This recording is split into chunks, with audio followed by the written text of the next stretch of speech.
بسم اللہ الرحمن الرحیم۔ زینب ٹی وی کی طرف سے میں آپ لوگوں کے ساتھ نبی کریم صلی اللہ علیہ وآلہ وسلم کا بہت ہی پیارا فرمان شیئر کرنے جا رہی ہوں کہ مکروز جنت میں نہیں جائے گا۔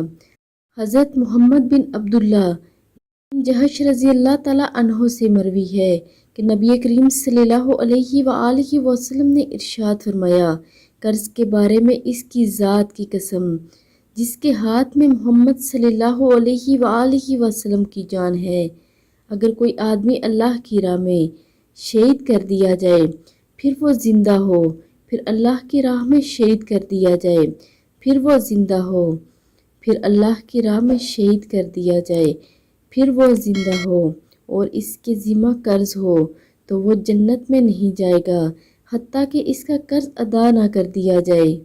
آپ سب بھی ویڈیو کو آگے لازمی شیئر کریں۔ جزاک اللہ خیر۔